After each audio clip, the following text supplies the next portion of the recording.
Good morning, good afternoon, good evening around the world. My name is Doug Brunke. I'm the founder and CEO of Global Chamber.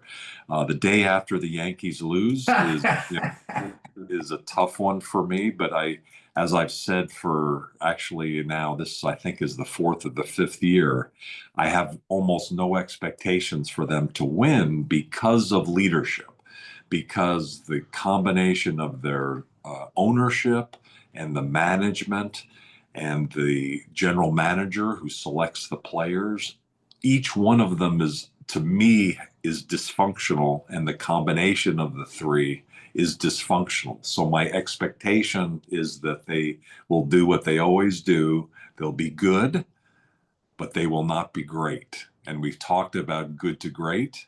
They're not great. And the reason is leadership.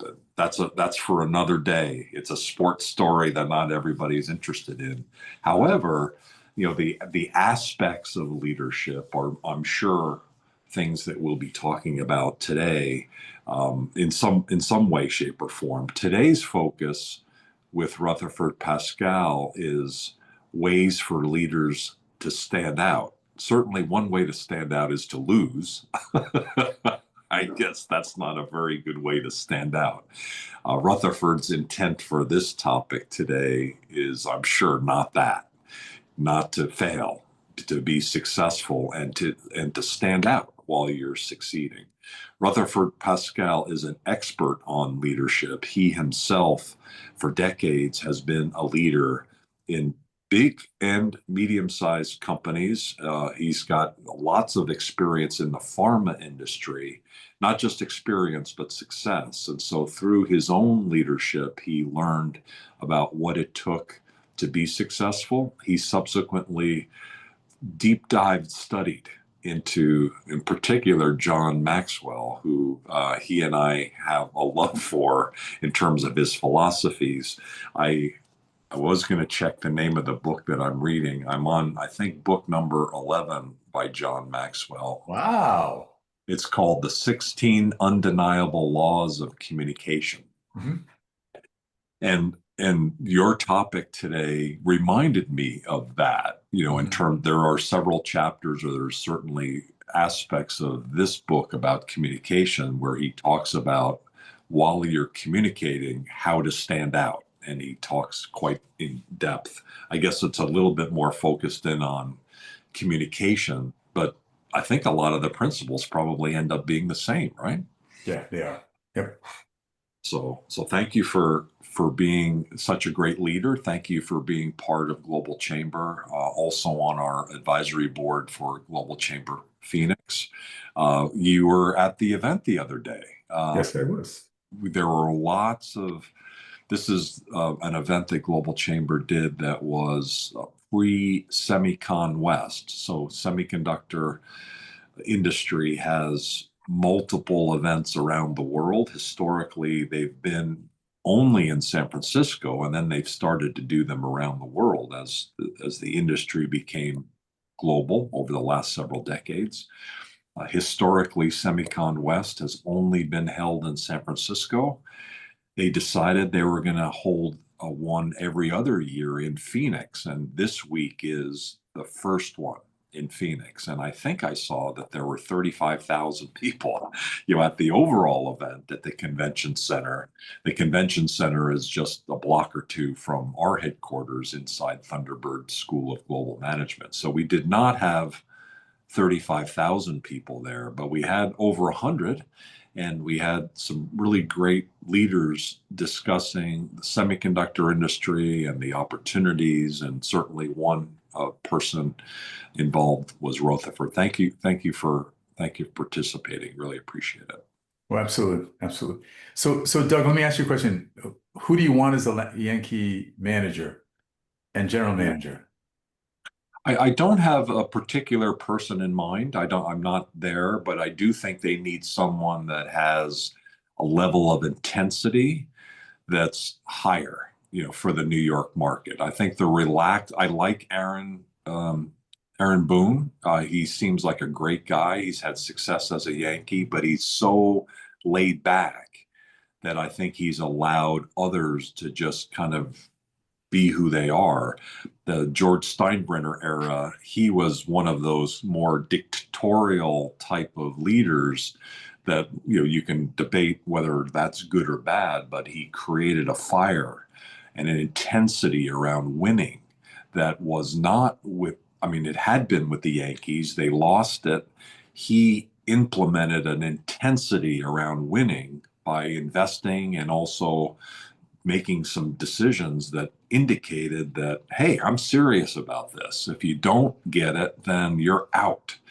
And that created a tone within the company that I think was better than a hacksaw. What was the fellow, the hacksaw Dunlop, or the fellow, some of the really bad leaders who make rash decisions were making decisions based on crazy stuff. I think winning is something that is good in sports, and having a level of passion and intensity toward that is something that's good. And he created that, and he created some winning strategies. At the end of the day, in baseball, you got to also be good at scouting.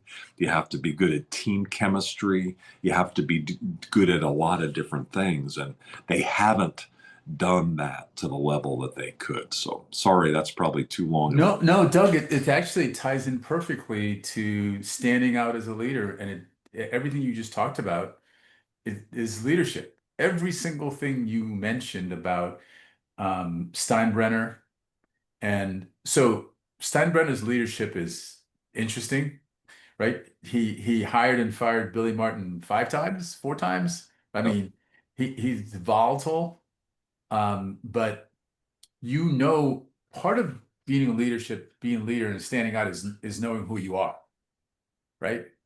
And I've said this to people before. You look at different leaders like, Branson with Virgin Atlantic and Elon. They're completely separate human beings. But the people that work for them understand who they are, thrive under that type of leadership, right? And it's not for everyone.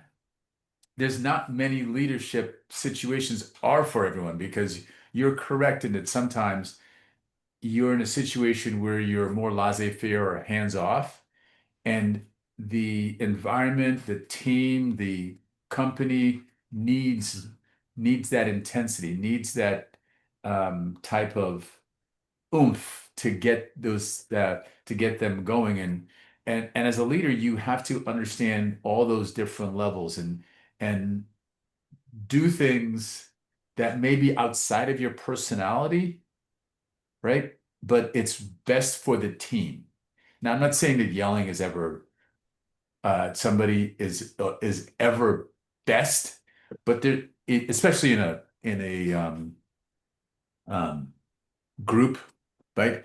But there are certain people that need that type of kick to get them going, and they want that. They appreciate that. That's what helps them. But it gets back to knowing exactly who you're dealing with, and I don't follow. I mean, I'm actually, Doug, I'm on the other side of New York, of the team that I like. And yeah, that team didn't make the playoffs. They had a terrible second half. That's another leadership issue. Um, There you go. but it's always leadership. So the interesting thing about the Yankees or sports or anything else is they absolutely mirror business. Absolutely. Right. And I have Mignon is on the call. Manal, can you comment on if you have think any differently? No, I think, I mean, you and I have talked about this topic, and it's absolutely so true that I think the way you're saying it, which is not everyone's leadership style is going to resonate with everyone out there. We have so much talk about, I mean, thankfully, this part feels a bit dated to say charismatic leader, but right, we have thankfully come past that point. But I gotta say, like in this environment, words like empathy, and we go to the other side where everyone acts like when they go home, and I know you're recording, but Rutherford, I mean, you and I have talked enough that you realize I tend to say things probably in a politically incorrect way, but that's going to land as actually fact. I really think that these days people have a higher expectation out of their managers and their leaders in the organization as far as how much care they want to receive from that person than they do with their families. I'm like, when you go home to Thanksgiving and Aunt Ethel or whoever says, have you been gaining weight? People are more likely to go, well, I expect Aunt Ethel to say that. But then at work, if someone isn't okay with, I don't know, that you're showing up consistently late, it's like, don't you need to be more empathetic? Don't you need to be more understanding?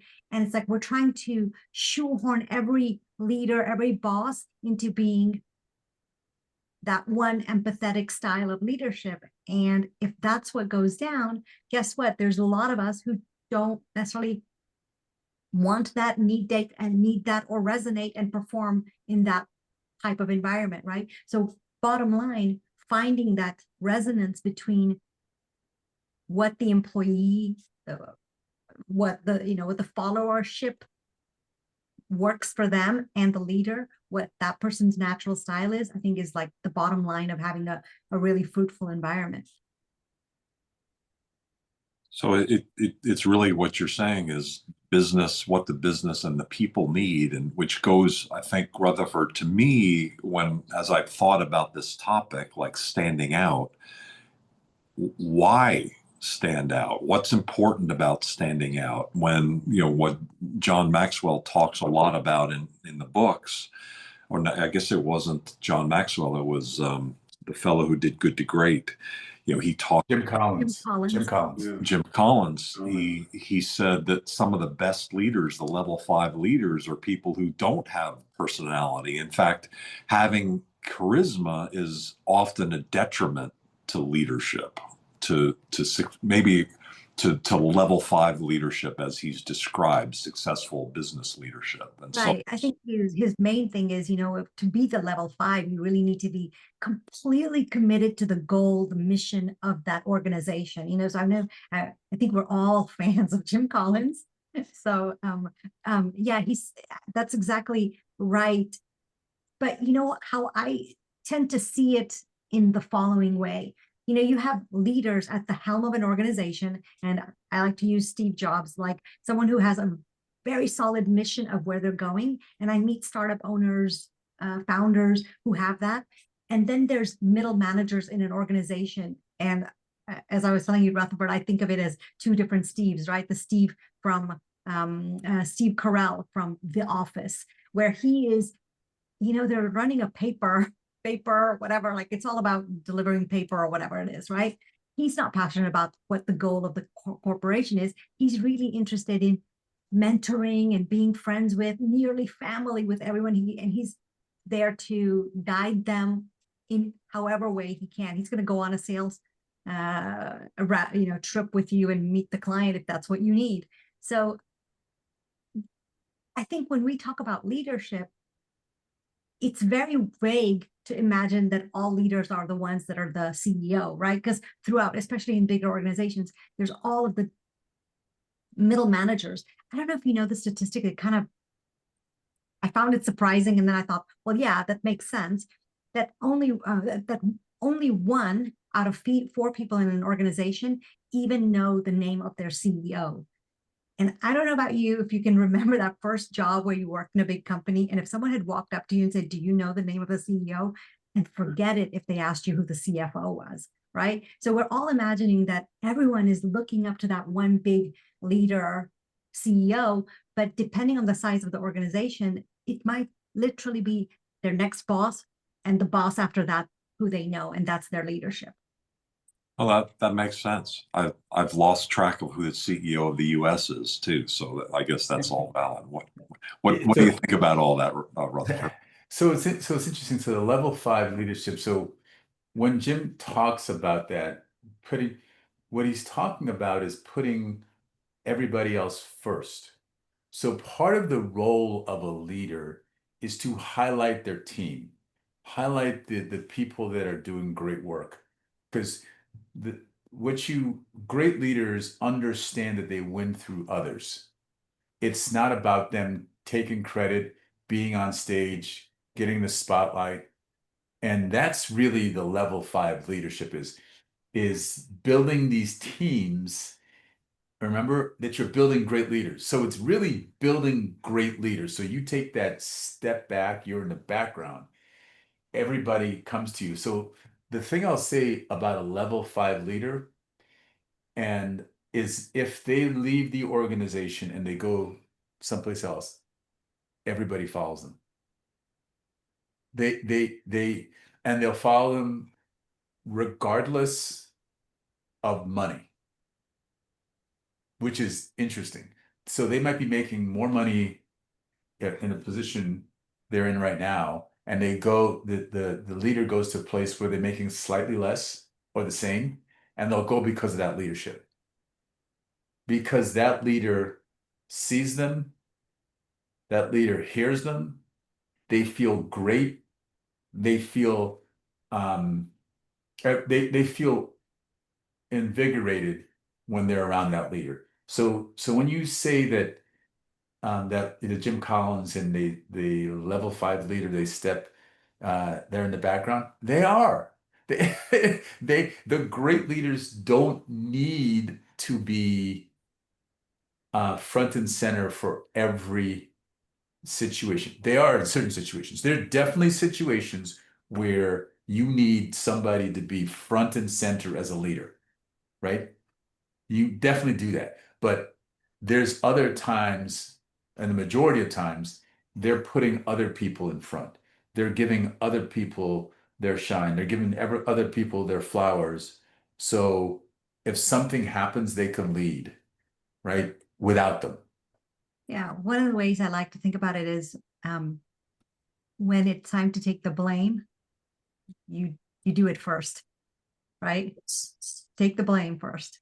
And Yeah. then when it comes to giving credit, give the credit to everyone else first. Absolutely. That's exactly correct. Exactly correct. So, the other thing we're talking about really is influence. We did a study many years ago on different types of networks, and one of the Abbott Lab, one of the big companies, we just did surveys. And so we found that the people with influence were the ones that drew people to them, as opposed to people that told people what to do. It was very interesting because a lot of people that you wouldn't think would be the leaders in an organization were very influential. Without them, things would have gone much worse. So you're right. It's not just the title. It's who has positive influence or negative influence, right? Because you have the negatives as well, but the positive influence over the people around them. Who do you go to when you need an answer to a question? They could be some of the most powerful leaders in a company, even if they don't have the title. Well, they are the most powerful people in the company, Yeah. right? And Yeah. so John Maxwell's definition of leadership is influence, nothing more, nothing less. That is his definition of leadership, John. So you're 100% correct.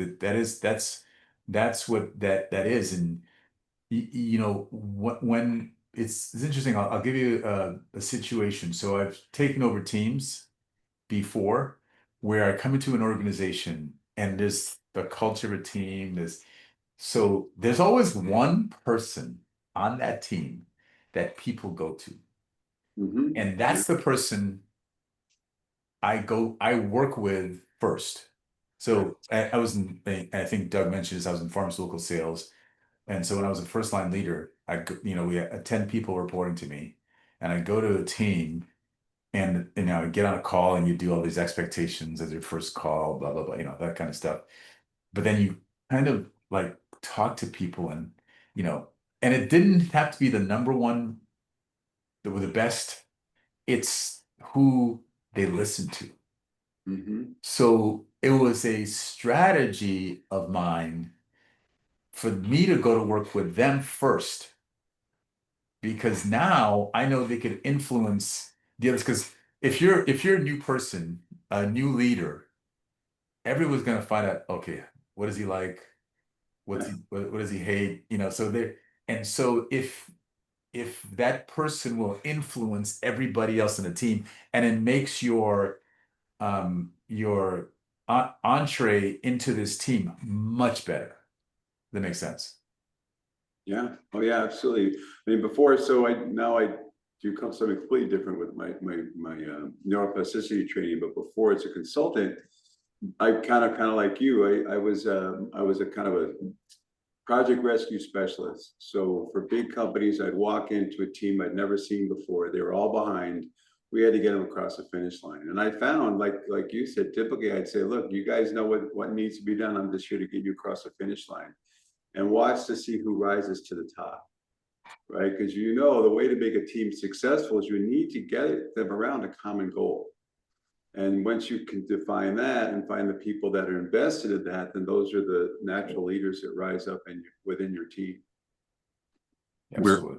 Thank you. We're here at Global Chamber. We're talking about leadership, and the topic that we are focused in on today, beyond the overall topic of leadership, is how to stand out as a leader. I think we're talking about impact, and sounds like we're also talking about influence. I guess it's the same thing, right? Yeah. It's influence and impact are similar, right? So impact is really could be on the business, right? On the team, right? Influence is slightly different, right? You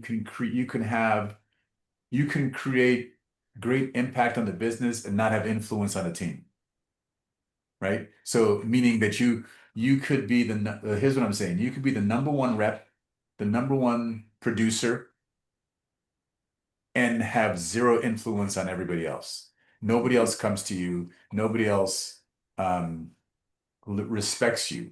Those are those toxic people in organizations that they perform well, they're not well liked or respected, and therefore they don't have influence on anybody else. People stay away from them. We used to call them lone rangers. Mhm. Are you saying that they could be a lone ranger and have a positive impact on the company? Or they could have a positive impact and a negative impact. It just depends on Okay.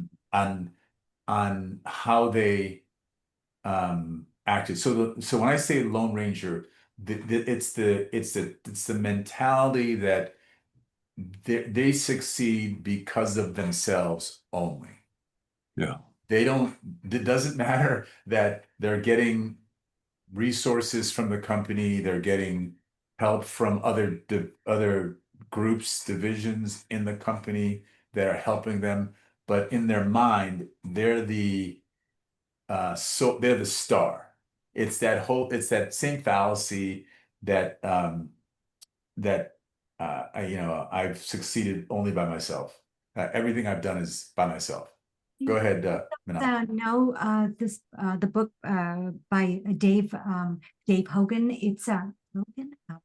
It's Tribal Leadership, and in there he describes basically 5 different phases or stages that a culture can be in, and so like basically the top 2 you are like less than 2% of companies exist there, but the middle, from 2, 3, 4, you will recognize this type of company. So the worst being, he uses this kind of language, but like, oh, my life sucks, nothing works. He says this is the kind of environment you have usually in a prison.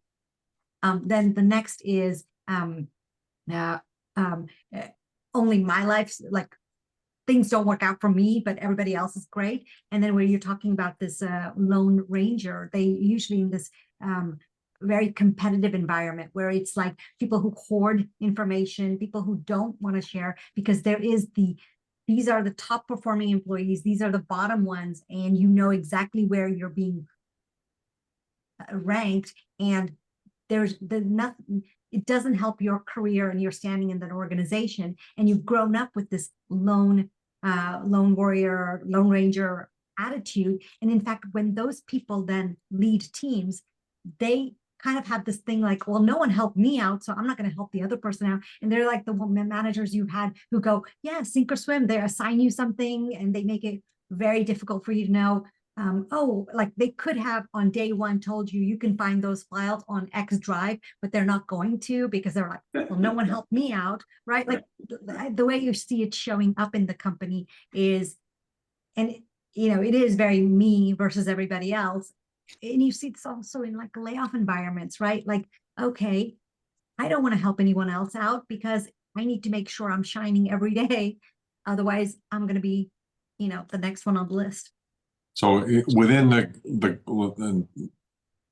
like to bring us back to kind of global business and the success side of things, because I think we've all identified those folks that are the lone wolves and that are negative. Um, I, I, I can identify, and when you started talking about that, I actually had a person in mind that I remember in my DuPont days who was a lone ranger. And when you said didn't have influence, he did have significant influence as a lone ranger because he was an extremely successful salesperson, very focused in on client success. And the clients recognized him as someone who was a fighter and had influence because he was successful. So that person we know, right? That's a fairly normal prototypical salesperson within a big corporation. Mm-hmm. They're a lone wolf, but they have a lot of people who follow them within the company because they know he or she is successful, and the clients love him because they know that he runs interference for them and does whatever they need and has the influence because he's so successful as a salesperson. But he would never be a CEO type. He or she would not be that kind of a leader, but they could be a leader in a different kind of a way. And I think you see, and why I bring him up is I think you see that in international business in big companies reasonably frequently, in the sense, and it could be even outside of international, but a functional leader, for instance, that is very much, this is my function. My functional people love me. They know I'm a fighter, but I'm not going to go above and beyond this because this is kind of my domain. Yeah. So exactly. So when we talked about the Lone Ranger, you're correct. There's Lone Rangers that are really good, that are which we talked about. It's when the Lone Rangers are great when they understand their greatness and they are willing to help somebody else within their team or outside their team, right? If they're willing to help, and you as a leader identify that they can help in one situation, because typically they have one or two skills that are just superior to everyone else. If they can help teach other people in the organization that skill, they might never want to be a leader because of some other things. But if they can help and they're willing and to help others grow, that is a spectacular. Those are the people that are going to stay on top, and they understand that. Listen, I can teach everybody what I know, but no one will do it like I do. And so seriously, and I've told people this all the time because when you lead people and they're doing really well, Rutherford, I don't want to tell people what I do because they're going to catch me. And I always tell people, you can tell them the exact thing down to every little detail, and they won't do it as well as you do because you have the passion behind it. You have the knowledge. You have the head start. And I've had to, and with certain people, tell them, go ahead and talk to people. And they're like, yeah, you're right. I tell them, I really help them. It's frustrating because they don't do it like I do. They'll never be as good as me. This is what they're saying because they don't get into it as much as I do. And that's when you have a person who performs well, and it really helps the organization. And it's the role of the leader to figure out who those people are. Because if they're the other way and they don't want to help you, don't want them near your rest of your team. because that is not going to be positive. So leadership in that way is really finding out, where this person can help my team. If I just have to keep this male or female away from the rest of my team, let them stay by themselves, let them do what they do because they don't bother anybody else. That's part of leadership, Doug, is really figuring out what you're going to do. And this happens internationally a lot, right? Because of the different areas, because doing business in Brazil and doing business in New York,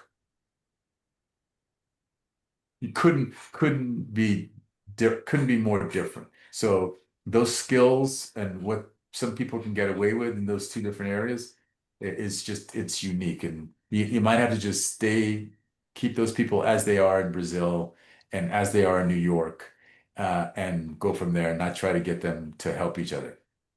It just depends. Given the importance of personalizing things and the personal connection, could you talk a little bit about why leaders should personalize interactions and maybe any other aspect of that, tips or techniques, or why is it so important? And then what are some of the characteristics of folks that are good at that? So for me, there's two things that are really important in leadership. The first one is I call KYP, know your people. KYP for me, it's the most important thing, right? Is knowing your people. Because the only way that you can make great decisions on people, highlight them for their skills, understand how to highlight them, is by really knowing them. We talked about this is about standing out as a leader, and if you know everybody on your team, you know their strengths, their areas of improvement, their weaknesses, how they want to be praised, how they what they want to do for the next 5, 10, 15 years of their career, their life, you will make great decisions, right? So the KYP, knowing your people, is really important. And the second thing is listening to your team. And when I say listening, I mean listening in a deep way to what they say, how they say it, when they say it.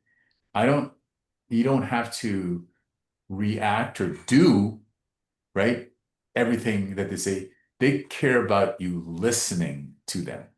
If they talk and you never listen, that you're going to lose them. You're going to lose respect. You're not going to have the type of performance if you don't, if you've been listening. So listening is such a key thing, to grow your team, to stand out as a team, because those are the people that um, that you want to follow. Many, many, many times, I would have people tell me, Rutherford, I don't know what the company's doing. I'm not sure why we make this decision. And I would hear them out. They would, so because they want to talk, they want to say something. So I let them talk. Then, depending on the situation, I would say, here's some other information about why the company made the decision or I made the decision to do it this way.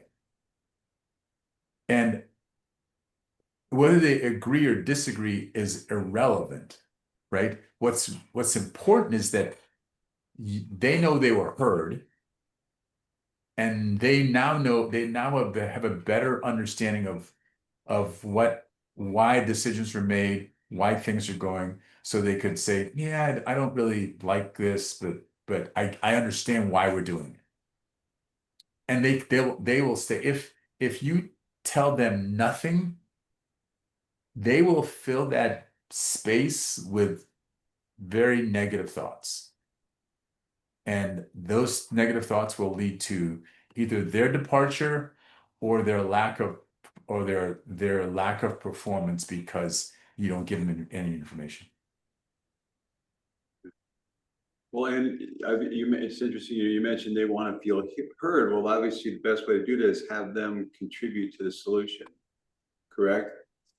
Even if you're not going to do it. When I was consulting to the CIO of Allstate many years ago, I helped her develop a formula for that, which actually worked very well. So the problem was, and you probably know, people always want to bring you problems, right?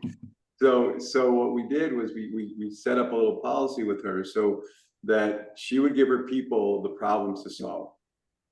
But they had to do all the research. From the research, then they had to come up with 3 or 4 alternatives that they thought might be viable. And then they had to choose the best one.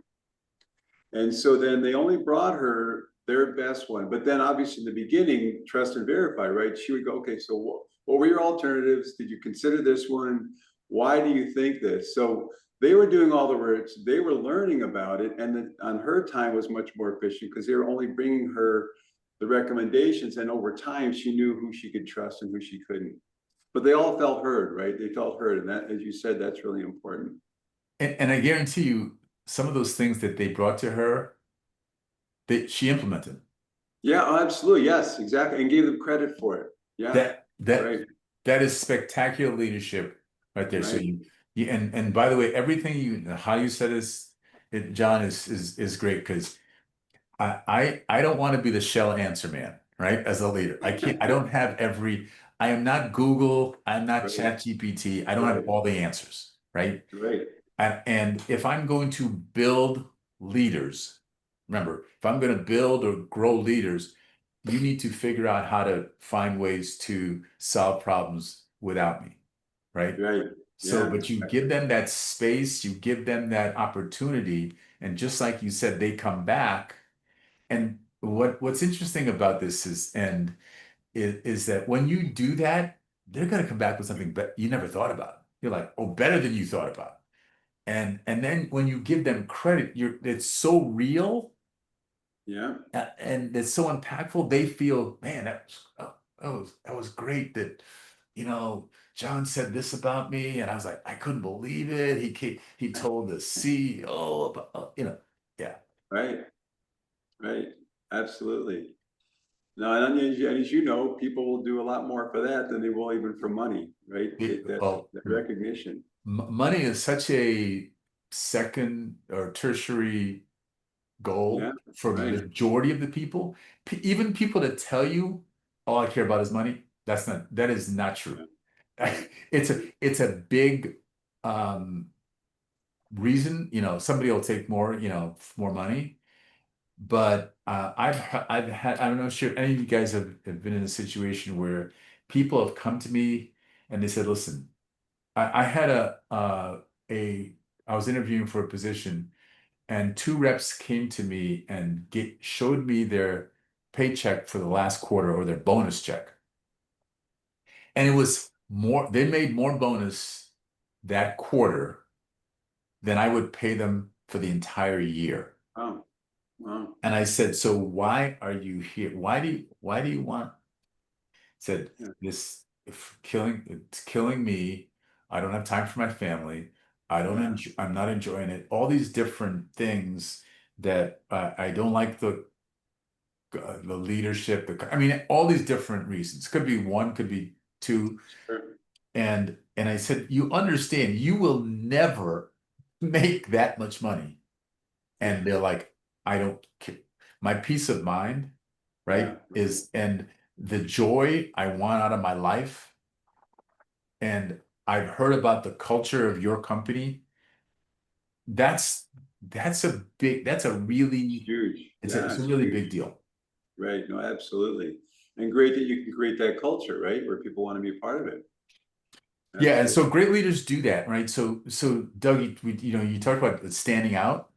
That's when you stand out, when somebody comes to you with something like a paycheck, like, and they're making more, like that means that they've done some research on your company, on you as a leader, and they know I'm going to thrive in this environment. I'm going to thrive under this type of leadership. I'm going to, I don't have to worry. I'm going to be heard. I'm going to, all those types of things, which is what makes somebody stand out. Not the Right. loudest voice in the room, right?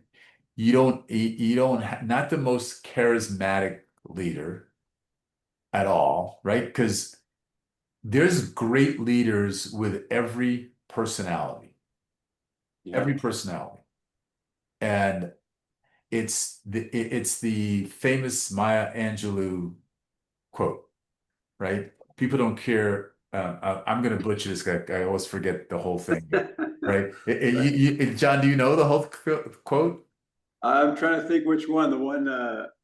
People don't care what you said. They only care Okay. how you make them How feel. you feel? Yeah. No, I was thinking of the other one of our other ones, but yeah, but that's absolutely true. It's how people make you feel. Yeah. The one I'm thinking about her is, don't play small, right? You gotta lead by being big, and then don't let anybody hold you back, which is a way to lead, right? You set that example. But you're right. It's how you make them feel. Yeah. If you don't highlight the people on your team, you make them small. Right. You're Right. making your team small, and you're not creating leaders when you don't highlight them. Yeah. Yeah. So, kind of building off of that, could you talk a little bit about maybe just something very practical, like a daily habit to elevate leadership as a Yeah. leader?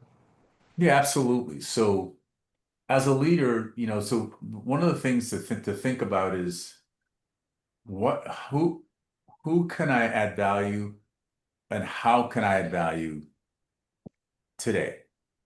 And every day when you prepare for the day, there's some event, some meeting that happens, some situation where you want to be intentional about what I'm going to say, how I'm going to say it, you know, I'm going to go after. So this meeting.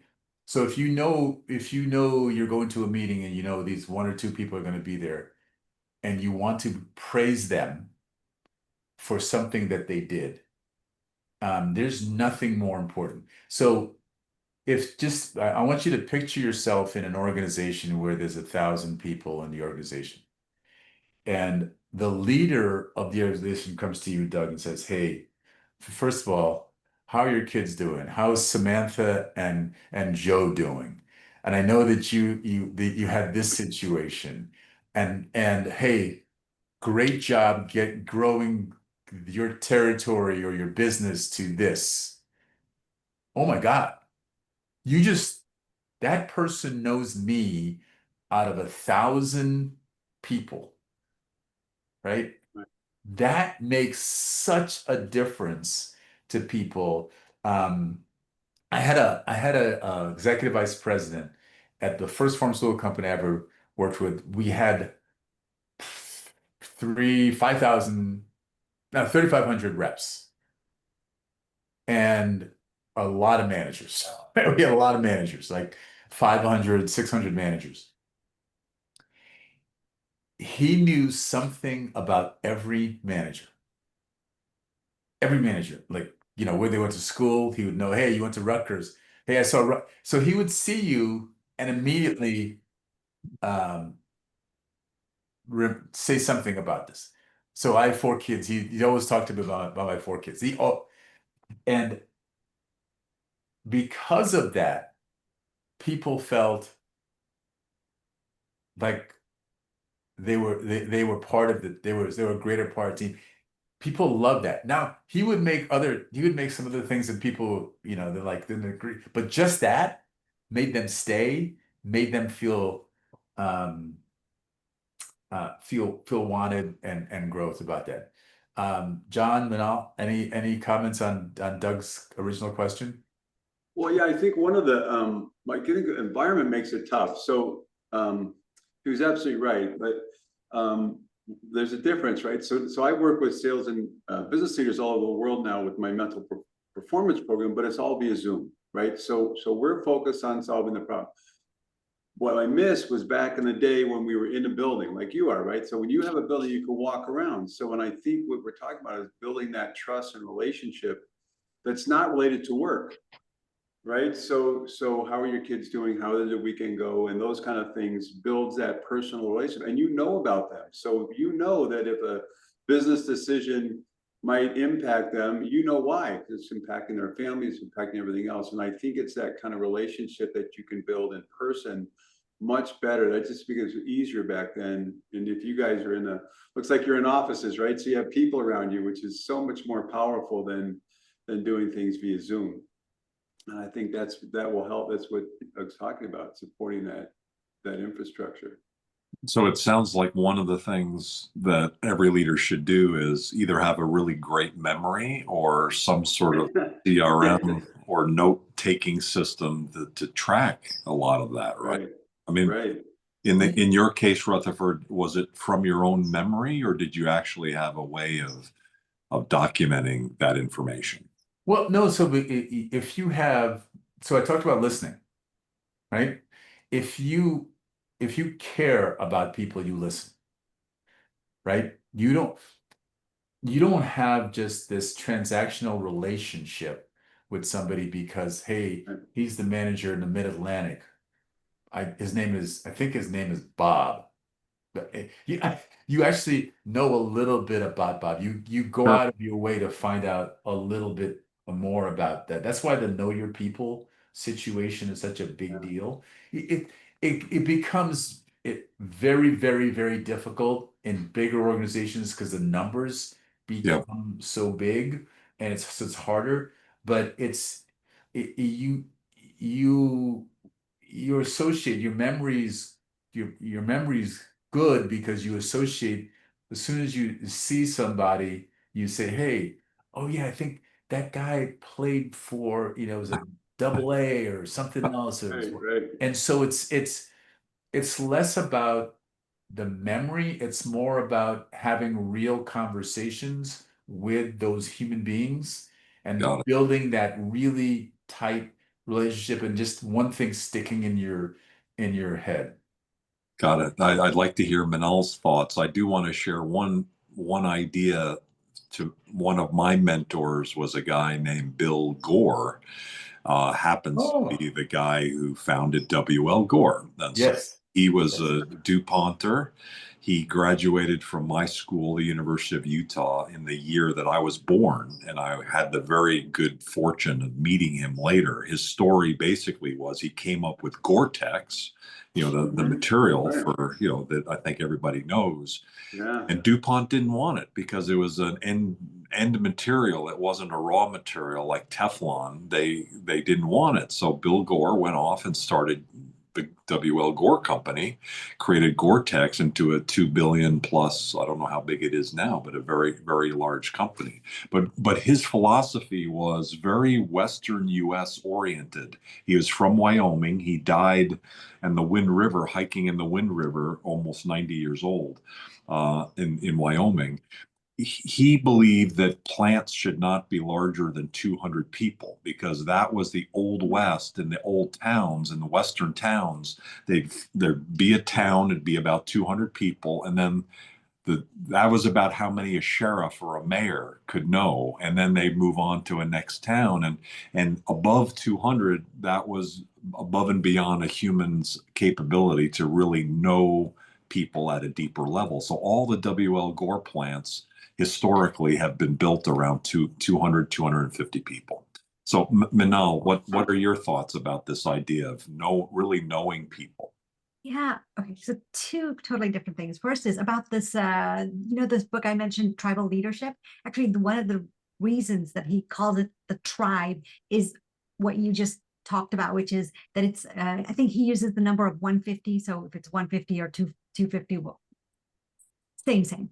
But, that's how many relationships. So it could be your butcher and your baker as well in that, but that's how many people you're going to be able to have like a presence of mind for.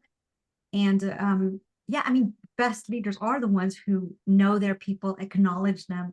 I have this saying, it's in Gujarati, so I won't say it to you, but my grandmother used to say, people don't like people, people like work. Now, it sounds completely weird in English, I know, but what she was getting at is like she'd grown up. I mean, she lived to be like 90 something, never had a birth certificate. And, in that old fashioned way, like when you are in the household, you better be producing, doing, and then people are going to like you. And she even would say, like, who's your favorite singer? Well, you think you like that person, but you like that person's work. Yeah. So I Interesting. feel like there's not really much fakeness needed, because if you're a good leader, if somebody is, you know, a trusted partner with you to get things done, you know, like I have people that I work with that I have never physically met, and I have been working with them for a decade. So like I have a few developers in Hungary, and you know what? I know more and more about them over the years because they are so spectacular at consistently trustworthy delivering that I can't help but be like, oh, so what about vacation? Are we thinking about skiing again this year? Blah, blah, blah, blah. I can't help it because so I like their work, and then I can't help but start liking them, if that makes sense. And then I can't help but have them in my Rolodex to go, oh, what you know, what do I know about them? Because I want to know about them because they're a trusted partner for me.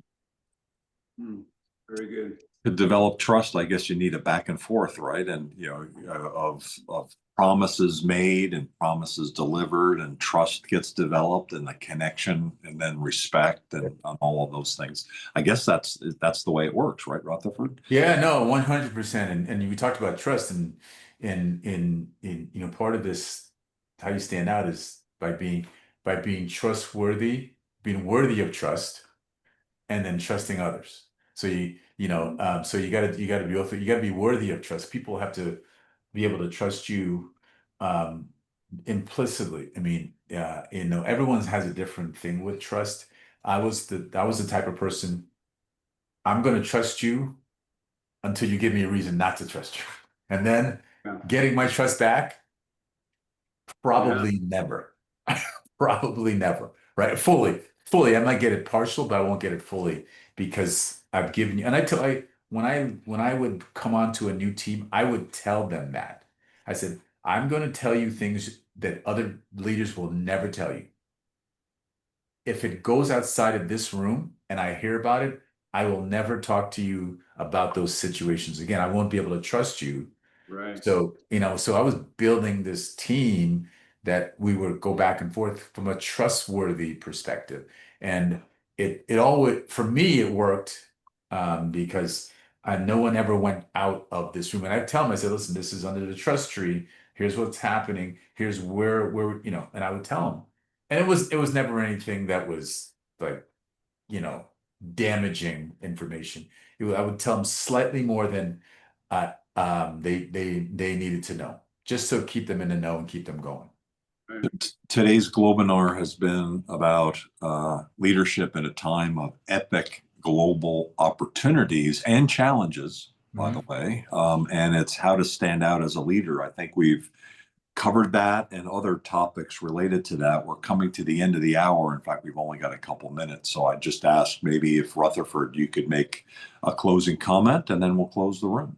Well, first of all, thanks, John and Al, for your comments. That was fantastic, and I appreciate them. I think everybody on here also appreciates them. But it just as a closing, to stand out as a leader, the number one thing for me is to know your people, to listen to your people, and then think about, and it's also being yourself. It's also being who you are, right? And it's not copying. If you want to stand out, you can't be like everybody else. You can't say, I want to be like that leader and do exactly as they do. You have to think about the principles. We know, no, we love John Maxwell, but we will never be John Maxwell. Right. We can use his principles to help us be great leaders, but in our own style. So to stand out, you got to be you to stand out. There's a Robert Shaw, who said, George Bernard Shaw, sorry, said that that be yourself, everyone else is taken. Right. So that's what you want to be. You want to be yourself as a leader. but you're constantly growing and learning from great people like Mr. John Maxwell. So that's it, Doug. No, Rutherford, can you put your information in the chat? I'd love Absolutely. to follow up.